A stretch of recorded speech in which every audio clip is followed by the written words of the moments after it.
ఈరోజు మనం క్లాస్లో distinction between assessment for learning, assessment of learning గురించి, school based assessment, continuous and comprehensive evaluation, perspective and practice గురించి తెలుసుకుందాం. ఇక్కడ మనకు మెయిన్గా కనిపిస్తున్నటువంటి టర్మ్స్ ఏంటి? Assessment, evaluation. ఫస్ట్ అసెస్మెంట్ అంటే ఏంటి, ఎవాల్యుయేషన్ అంటే ఏంటి తెలుసుకుందాం. అసెస్మెంట్ అంటే ఏంటి? Assessment is a process of collecting, reviewing and using data for the purpose of improvement in the learning process. Assessment యొక్క పర్పస్ ఏంటి అసలు? Improvement in the learning process of the child. పిల్లవాని యొక్క అభ్యసనాన్ని మెరుగుపరచడానికి మనం చేసేటువంటిది అసెస్మెంట్. పిల్లవాడేమన్నా ఇబ్బందులు ఎదుర్కొంటున్నాడా, టీచింగ్ లెర్నింగ్ ప్రాసెస్ సరిగా ఆ పిల్లవానికి అర్థమవుతున్నాయా, ఉపాధ్యాయుడు చెప్పేది అర్థమవుతుందా అనేటువంటిది కనుక్కొని ఆ పిల్లవాని యొక్క లెర్నింగ్ ప్రాసెస్ని పెంపొందించాలి అనేటువంటి ఉద్దేశంతో చేసేటువంటిది assessment. Evaluation. Evaluation is described as an act of passing judgement on the basis of set of standards. కొన్ని స్టాండర్డైజ్డ్ టెస్ట్లు ఉపయోగించి మనం ఆ పిల్లవాని గురించి ఒక జడ్జిమెంట్ ఇవ్వటం. ఈ పిల్లవానికి ఈ సామర్థ్యాలు వచ్చా రాదా, మనం అనుకున్నటువంటి లక్ష్యాలు సాధించాడా లేదా అని జడ్జిమెంట్ ఇవ్వటానికి మనం చేసేటువంటిది ఎవాల్యుయేషన్. దీన్ని ఏమంటాము? It is a decision making process. Decision, ఆ పిల్లవానికి సామర్థ్యాలు వచ్చాయా రాలేదా, ఆ పిల్లవాడు ఈ పని చేయగలుగుతున్నాడా చేయటం లేదా అనేటువంటిది డెసిషన్ని మనం తీసుకోవటానికి చేసేటువంటి process evaluation. Differences between assessment and evaluation. Assessment, it provides feedback on performance and areas of improvement. పిల్లవాని యొక్క పర్ఫార్మెన్స్ గురించినటువంటి ఫీడ్బ్యాక్ ఇస్తుంది. ఏ ఏరియాస్లో పిల్లవాడు ఇంప్రూవ్ అవ్వాలి అనేటువంటిది తెలియజేస్తుంది. Evaluation determines the extent to which objectives are achieved. ఎంత ఎక్స్టెంట్ వరకు మనము పెట్టుకున్నటువంటి లక్ష్యాలు అచీవ్ అయినాయి అనేటువంటిది తెలియజేస్తుంది evaluation. Assessment diagnostic in nature. ఎక్కడ ఇబ్బంది కలుగుతున్నాయి, ఎక్కడ మనం మార్పులు చెయ్యాలి అనేటువంటి విషయాలను డయాగ్నైజ్ చేయటానికి చేసేటువంటిది assessment. Evaluation judgemental in nature. Judgement, ఆ పిల్లవాని యొక్క ఎబిలిటీస్ మీద మనం జడ్జిమెంట్ ఇవ్వటానికి చేసేటువంటిది evaluation. Assessment is ongoing process, నిరంతరం జరుగుతూనే ఉంటుంది. ఎవాల్యుయేషన్ పీరియాడిక్ అంటే మనం అప్పుడప్పుడు ఒక లెసన్ అయిపోయిన తర్వాత పెడతాము, లేకపోతే 3 నెలలకు ఒకసారి, 6 నెలలకు ఒకసారి, సంవత్సరం అయిన తర్వాత ఒకసారి సర్టన్ పీరియడ్స్లో ఎవాల్యుయేషన్ చేయటం అనేటువంటిది జరుగుతుంది. Assessment is process oriented and formative. ఇది ప్రక్రియ సంబంధించినటువంటి విధానంతో ముడిపడి ఉంటుంది. అంటే ఏ విధమైనటువంటి లెర్నింగ్ ప్రాసెస్ జరుగుతుంది అన్నదానికి ఇంపార్టెన్స్ ఇచ్చేది అసెస్మెంట్. దీన్ని ఫార్మేటివ్ అంటారు. Evaluation product oriented. మనకు వచ్చినటువంటి ఫలితం ఏంటి, ఫలితానికి ఇంపార్టెన్స్ ఇచ్చేటువంటిది ఎవాల్యుయేషన్. దీన్ని సమ్మేటివ్ అంటారు.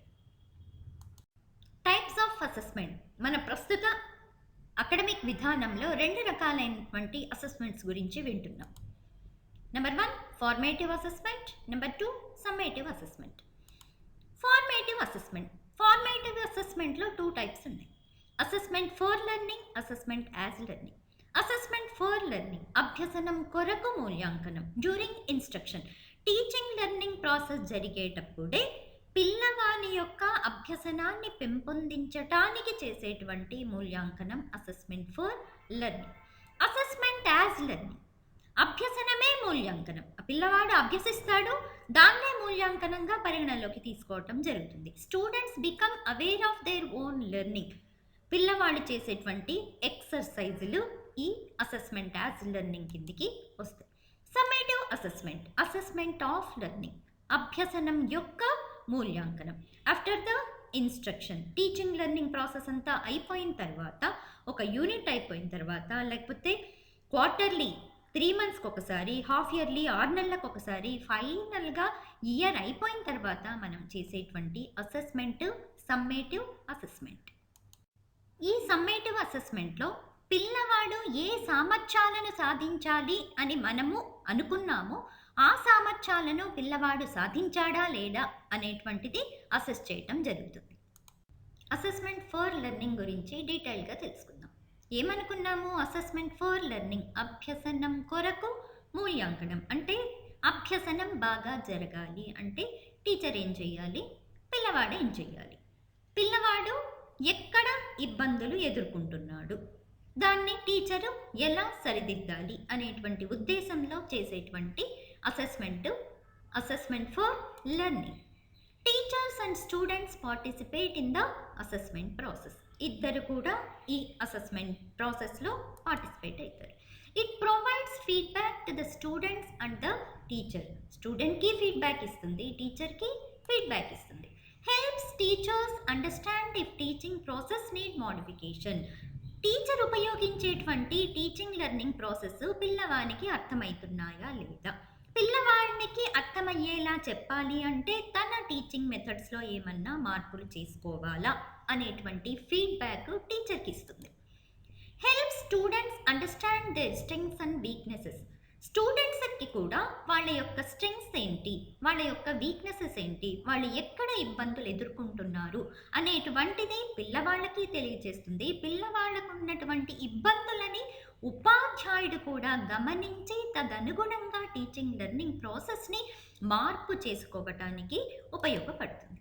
ఇక్కడ ఉపయోగించేటువంటి అసెస్మెంట్ టూల్స్ ఏంటి అంటే పిల్లవాని యొక్క క్లాస్ రూమ్ పార్టిసిపేషన్. అంటే క్లాస్ రూమ్లో టీచర్కి ఎలా ప్రతిస్పందిస్తున్నాడు అనేటువంటి విషయాల ద్వారా, రిటర్న్ వర్క్స్ పిల్లవాడు రాసేటువంటి రాత పనుల ద్వారా, ప్రాజెక్ట్ వర్క్స్, స్లిప్ టెస్ట్ ద్వారా ఇక్కడ పిల్లవాని యొక్క లెర్నింగ్ని అంచనా వేయటం అనేటువంటిది జరుగుతుంది.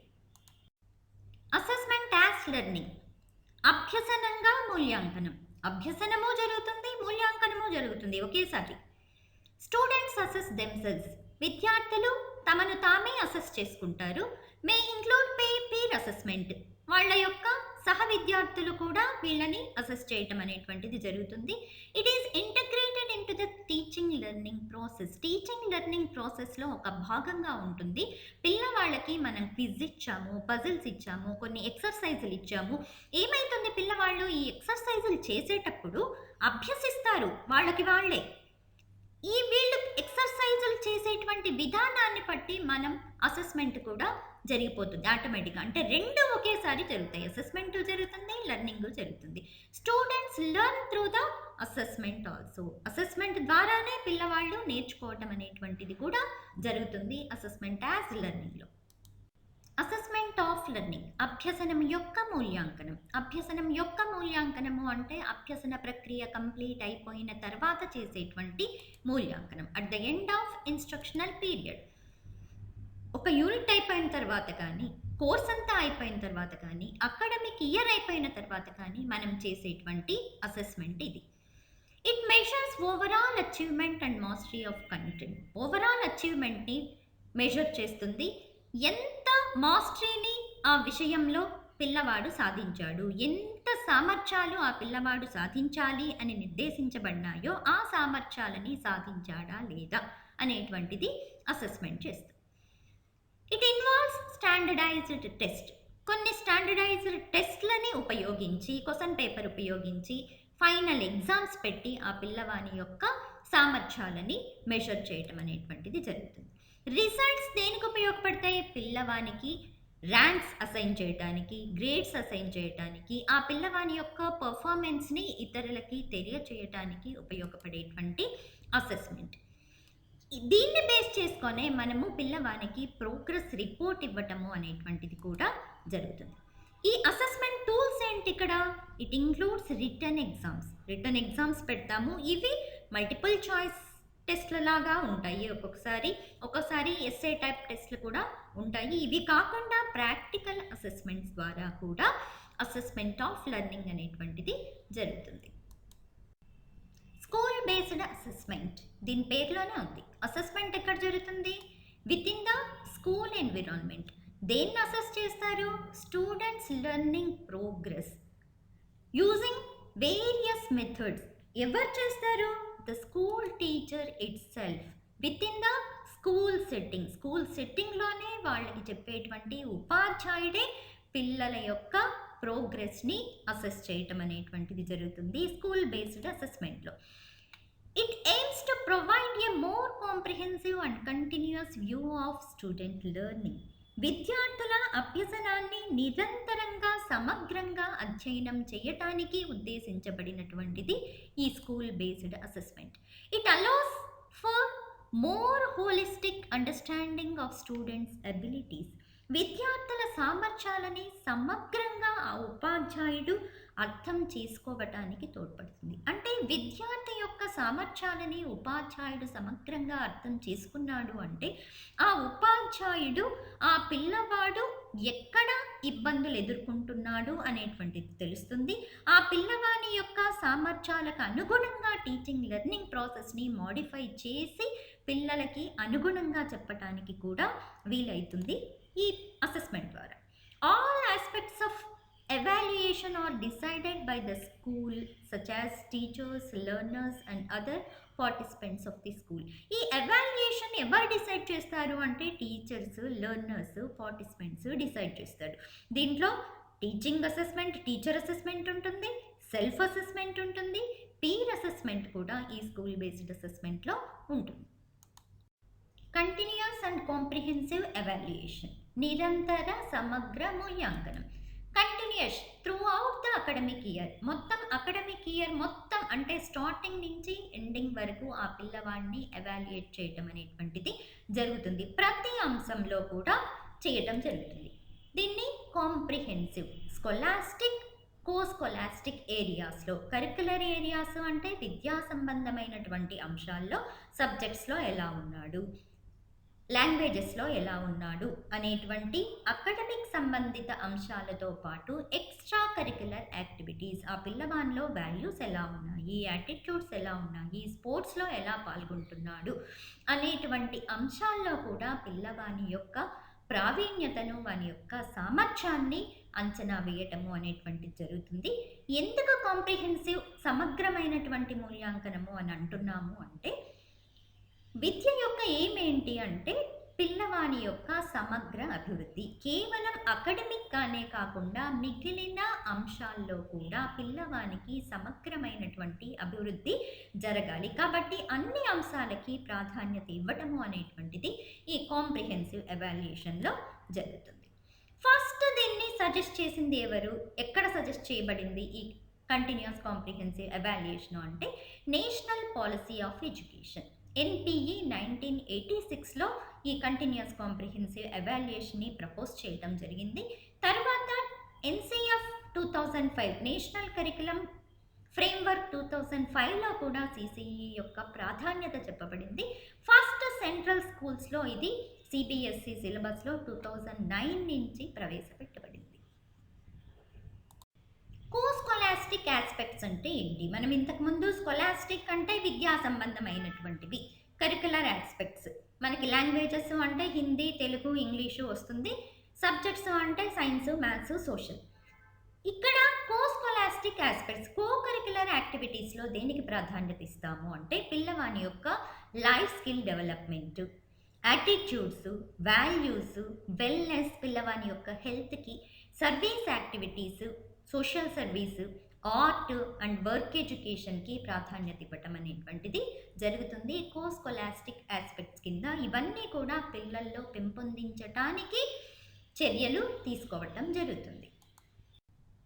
Importance of CCE, continuous comprehensive evaluation యొక్క ప్రాముఖ్యత ఏమిటి? Reduces exam related stress and anxiety. విద్యార్థులకి పరీక్షలు అంటే ఉండేటువంటి ఒత్తిడిని, యాంగ్జైటీని తగ్గిస్తుంది. ఎలా అంటే ఫైనల్గా వాళ్ళు రాసేటువంటి ఎగ్జామ్స్ ద్వారానే వాళ్ళ ర్యాంకు, గ్రేడు నిర్ణయించబడుతుంది. ఎందుకు అంటే వాళ్ళు సంవత్సరం పొడవునా అసెస్ చేయబడతారు. ఈ సంవత్సరంలో వాళ్ళ యొక్క పార్టిసిపేషన్ కూడా ఆ గ్రేడింగ్లో తీసుకోబడుతుంది. కాబట్టి ఎగ్జామ్ స్ట్రెస్ అనేటువంటిది పిల్లలకి తక్కువగా ఉంటుంది. It reduces the drop out rate due to more enjoyable learning. ఈ లెర్నింగ్లో మనము కరిక్యులర్ ఏరియాస్కే కాకుండా కో కరిక్యులర్ ఏరియాస్ కూడా ప్రాధాన్యత ఇస్తున్నాం. కాబట్టి పిల్లవానికి ఆటపాటలు కూడా లెర్నింగ్లో ఒక భాగంగా ఉండటం వల్ల లెర్నింగ్ అనేటువంటిది ఆహ్లాదకరంగా ఉంటుంది. కాబట్టి డ్రాప్ అవుట్ రేట్ తగ్గిపోతుంది. Greater focus on learning rather than performance in exams. ఎగ్జామ్స్లో ఎంత పర్ఫామ్ చేస్తున్నాడు అనేటువంటి దాని మీద కాకుండా ఎలా పిల్లవాడు అభ్యసిస్తున్నాడు అనేటువంటి దాని మీద ఎక్కువ కాన్సన్ట్రేట్ చేస్తారు ఈసీసీఈలో. It contributes to the holistic development of learners. అభ్యాసకుల యొక్క సమగ్ర అభివృద్ధికి తోడ్పడుతుంది. It promotes learner friendly environment. అభ్యాసకులకి కావలసినటువంటి ఆహ్లాదకరమైనటువంటి వాతావరణాన్ని అందిస్తుంది ECCE. Co-curricular activities equip students with life skills. మనం పిల్లలకి ఇచ్చేటువంటి కో-కరిక్యులర్ యాక్టివిటీస్ అనేటువంటిది తమకి జీవితంలో కావాల్సినటువంటి లైఫ్ స్కిల్స్ని పెంపొందించుకోవటానికి విద్యార్థులకి ఉపయోగపడతాయి. Techniques of evaluation. మనం మూల్యాంకనంలో ఉపయోగించేటువంటి టెక్నిక్స్ ఏంటి? అబ్జర్వేషన్. పిల్లవాడిని పరిశీలించటం ద్వారా ఆ పిల్లవాని యొక్క ప్రవర్తన ఎలా ఉంది, సామర్థ్యాలు ఎలా ఉన్నాయి అనేటువంటిది తెలుసుకోవటం ఒక మెథడ్. చెక్లిస్ట్. చెక్లిస్ట్లో ఏముంటుంది? అవును కాదు, ఈ పిల్లవాడు ఈ పని చేయగలుగుతున్నాడు, అవునా కాదా అనేటువంటి చెక్లిస్ట్ ఉపయోగించి ఎవాల్యుయేషన్ చేయటం అనేటువంటిది ఒక పద్ధతి. Rating scales. ఈ రేటింగ్ స్కేల్స్లో ఏం చేస్తాము అంటే సాధారణంగా పిల్లల యొక్క సోషల్, ఎమోషనల్, బిహేవియరల్ ట్రైట్స్ని దీని ద్వారా అసెస్ చేయటము అనేటువంటిది జరుగుతుంది. ఈ రేటింగ్ స్కేల్స్లో ఏమిస్తాం మనము? పిల్లల యొక్క లక్షణాంశానికి సంబంధించినటువంటి ఒక స్టేట్మెంట్ ఉంటుంది. రజని నిజాయితీ పరురాలు. దీంట్లో 5 పాయింట్. ఫస్ట్ సెంటర్లో ఏముంటుంది? తటస్థం. తర్వాత అంగీకరిస్తాను, పూర్తిగా అంగీకరిస్తాను, అంగీకరించను, పూర్తిగా అంగీకరించను. దీంట్లో ఏదో ఒక దాంట్లో వాళ్ళని రేటింగ్ చేయాల్సినటువంటి అవసరం ఉంటుంది. వీటి ద్వారా సోషల్, ఎమోషనల్, బిహేవియరల్ ట్రైట్స్ని మనము అసెస్ చేయటం అనేటువంటిది జరుగుతుంది. సోషియోమెట్రీ. ఈ సోషియోమెట్రీ ద్వారా విద్యార్థికి సోషల్ రిలేషన్షిప్స్ ఎలా ఉన్నాయి, ఆ విద్యార్థిని ఎంతమంది లైక్ చేస్తున్నారు అనేటువంటి దాని గురించి అసెస్ చేయటం జరుగుతుంది. ప్రాజెక్ట్స్. ప్రాజెక్ట్ వర్క్స్ అంటే ఏంటి? ఒక టాస్క్ ఉండదు ఈ ప్రాజెక్ట్లో, సిరీస్ ఆఫ్ టాస్క్స్ ఉంటాయి. దేనికి? To reach specific outcome. మనం నిర్దేశించినటువంటి ఫలితాన్ని పొందాలి అంటే డిఫరెంట్ టాస్క్స్ పర్ఫామ్ చేయాల్సినటువంటి అవసరం ఉంటుంది ప్రాజెక్ట్ వర్క్స్లో. Cumulative record. ఇదేంటి అంటే మనకి స్కూల్స్లో ఒక పిల్లవాడి గురించినటువంటి సమగ్ర సమాచారాన్ని రికార్డ్ చేసేటువంటి ఒక record. It is permanent record, permanent up to date record of the student. Interview. పిల్లవాడితో మాట్లాడి కావాల్సినటువంటి సమాచారాన్ని మనము గెయిన్ చేసుకోవటం. Anecdotal record. సంఘటన రచనా పద్ధతి అంటారు. ఇక్కడ recording specific behaviour of the student at a particular situation. ఒక పర్టికులర్ సిచ్యువేషన్లో విద్యార్థి ఎలా ప్రవర్తిస్తున్నాడు అనేటువంటిది అబ్జర్వ్ చేసి రికార్డ్ చేసేటువంటిది anecdotal record. Next portfolio. Portfolio అనేటువంటిది a systematic collection of student work. పాఠశాలలో ఆ పిల్లవాడు చేసినటువంటి ప్రతి ఒక్క పనికి సంబంధించినటువంటి సమాచారం కూడా ఈ పోర్ట్ఫోలియోలో రికార్డ్ చేయబడి ఉంటుంది. వీటిని అన్నిటినీ దృష్టిలో పెట్టుకొని ఎవాల్యుయేషన్ చేయడము అనేటువంటిది జరుగుతుంది. ఇవన్నీ కూడా techniques of evaluation. Standardized test. మనం సమ్మేటివ్ ఎగ్జామ్స్లో స్టాండర్డైజ్డ్ టెస్ట్ ద్వారా సమ్మేటివ్ అసెస్మెంట్ జరుగుతుంది అని చెప్పాం కదా. ఈ స్టాండర్డైజ్డ్ టెస్ట్ అనే టెస్ట్ని ఎప్పుడు అంటాము అంటే ఈ 2 లక్షణాలు ఉంటాయి అంటాం. ఒకటి validity. A test is said to be valid if it test what it is intended to measure. ఏదైతే కొలవటానికి ఆ పరీక్ష ఉద్దేశించబడిందో ఆ విషయాన్ని ఖచ్చితంగా అది కొలవగలిగితే ఆ టెస్ట్కి వ్యాలిడిటీ ఉంది అంటాం. Reliability. If a test is consistent in its result then it is a reliable test. ఈ పరీక్ష యొక్క ఫలితాలతో స్థిరత్వం ఉంటే, ఎప్పుడు పెట్టినా ఎక్కడ పెట్టినా ఎవరు పెట్టినా కూడా ఫలితాలలో స్థిరత్వం ఉంటే దాన్ని రిలయబిలిటీ అంటారు. రిలయబిలిటీ అంటే విశ్వసనీయత, వ్యాలిడిటీ అంటే సప్రమాణత. ఈ స్టాండర్డైజ్ టెస్ట్కి ఈ 2 లక్షణాలు ఉండాలి. లెసన్ అర్థమైందా? నచ్చిందా? ఇది ఉపయోగపడుతుంది అనుకుంటే లైక్ చేయండి, షేర్ చేయండి, సబ్స్క్రైబ్ చేసుకోండి.